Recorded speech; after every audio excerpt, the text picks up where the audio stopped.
천사 같은 엄마의 거짓말. 병실 한가운데 5살 남자아이가 누워있다. 팔에는 주사 바늘이 꽂혀있고 배에는 작은 관이 연결되어 있다. 그 옆에는 늘 그렇듯 한 여자가 앉아있다. 아이가 태어난 뒤로 한 번도 곁을 떠나본 적이 없다는 과장된 표현으로 천사 같은 엄마라고 불리던 사람. 사람들은 그녀를 이렇게 기억한다. 늘 아들의 사진을 올리며 오늘도 용감하게 버틴 우리 아들 칭찬해주세요. 또다시 응급실이에요. 그래도 포기하지 않을게요. SNS와 블로그에는 아픈 아이와 그 곁을 지키는 엄마의 긴 싸움이 매일 올라왔다. 대단하다. 어떻게 저렇게 헌신하지? 진짜 엄마의 사랑이 뭔지 보여주는 사람이다. 사람들은 그녀를 응원했고 그녀는 그 응원을 마치 숨쉬듯 필요로 했다. 하지만 병원 의사들과 간호사들에게 이 모자는 조금 이상했다. 아이의 기록을 펼쳐보면 태어난 지 몇 개월 안 됐을 때부터 수없이 반복된 응급실 방문과 입원 기록, 원인이 분명하지 않은 구토, 탈수, 경련, 그리고 기묘하게도 아이의 상태가 나빠지는 시점은 항상 엄마와 단둘이 있을 때였다. 의사들은 여러 검사를 했다. 위 수술, 삭관, 각종 약물. 아이의 몸에는 너무 어린 나이에 감당하기 힘든 흔적들이 쌓여갔다. 그러는 동안 엄마는 SNS에 더욱 치열하게 글을 올렸다. 아직도 이유를 모르는 의사들. 그래도 저는 포기하지 않아요.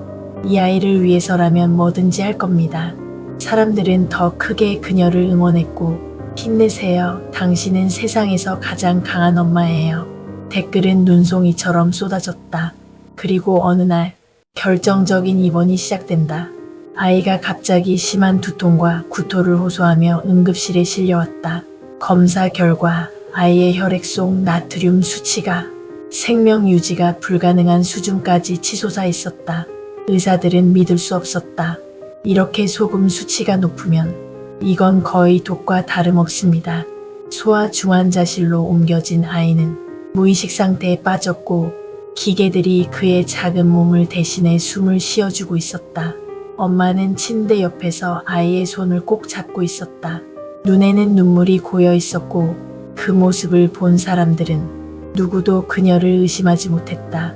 그런데 이날 병원에는 평소와 달랐던 점이 하나 있었다. 아이가 위중한 상태라 병실 안에 CCTV가 설치된 것이다.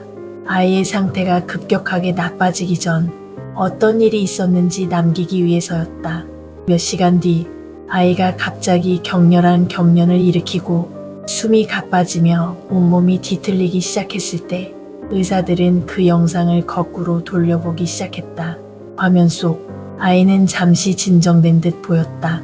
그래서 엄마는 아이를 일으켜 세우고 병실 안화장실로 데려간다.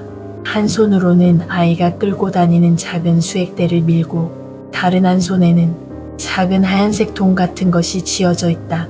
카메라는 화장실 안까지는 비추지 못한다. 그저 열린 문과 그 문 뒤에서 움직이는 그림자만이 어렴풋이 보일 뿐이다. 잠시 후 엄마는 아이를 다시 침대로 데려온다. 그녀의 손은 이제 비어있다. 그리고 몇 분 뒤 아이는 갑자기 숨을 가쁘게 몰아쉬며 온몸이 경직되고 등이 활처럼 휘어오르며 발작을 일으킨다. 화면 속 엄마는 입술을 깨물며 아이를 부둥켜 안는다. 하지만 의사들이 영상에서 본 것은 그 애절한 포옹 뒤의 숨은 설명할 수 없는 한 장면이었다. 저 작은 하얀 통, 저건 대체 뭐였을까? 아이의 혈액을 다시 검사한 결과 말도 안 되는 수준의 소금 농도가 측정된다. 의사들은 곧 깨닫는다. 이 정도의 수치라면 음식으로 실수로 자연스럽게 올라갈 수 있는 수준이 아니라는 것. 누군가가 의도적으로 소금을 아이의 몸 안에 밀어넣지 않는 이상 설명할 수 없는 수치라는 것. 그리고 그 누군가는 영상 속에서 아이가 있는 곳에 가장 가까이 있었던 사람, 바로 엄마였다. 수사는 조용히 시작된다. 경찰은 엄마의 집을 압수수색했고 부엌과 욕실, 가방 이곳저곳에서 여러 개의 소금통과 이상하게도 작은 용기에 옮겨 담긴 소금들을 발견한다. 한편 디지털 포렌식 팀은 엄마의 노트북과 휴대폰을 분석하기 시작한다.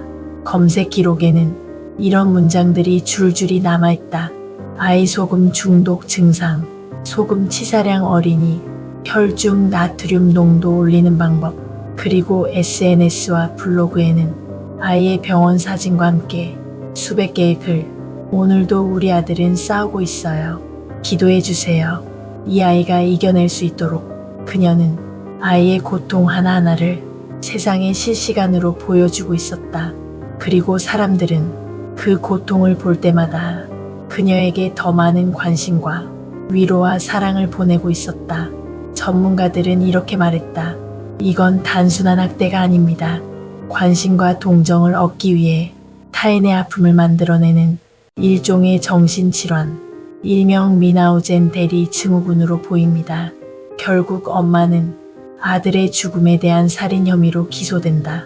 법정에 선 그녀는 끝까지 부인했다. 나는 그 아이를 누구보다 사랑했습니다. 소금을 먹인 적도 없고 해칠 이유도 없어요. 하지만 배심원들에게는 영상과 기록이 있었다.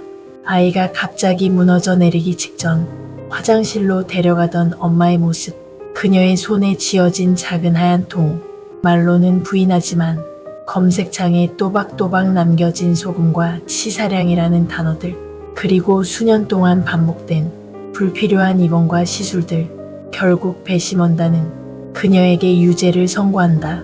재판부는 오랜 고민 끝에 그녀에게 장기징역형을 내리며 이렇게 말한다. 당신은 세상에서 가장 보호받아야 할 존재를 가장 잔인한 방식으로 이용했습니다. 그리고 그 대가를 이제부터 치러야 합니다. 그녀는 지금도 차가운 교도소 벽 안에서 자신의 죄를 부인하고 있다고 한다. 이 이야기는 멀리 떨어진 어느 나라에서 실제로 있었던 사건을 바탕으로 하고 있다. 사람들은 오랫동안 그녀를 희생적인 엄마라고 믿었다. 하지만 진실은 그 믿음과 정반대였다.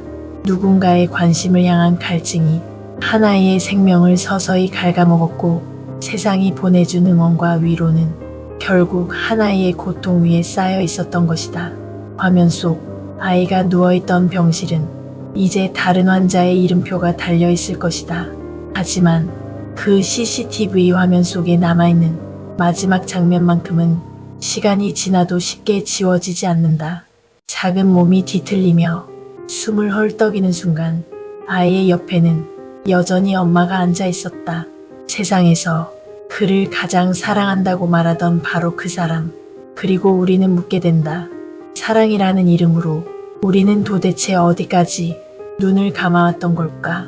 이제 이 이야기는 뉴스 기사가 아니라 한 편의 영상으로 우리 앞에 놓여 있다.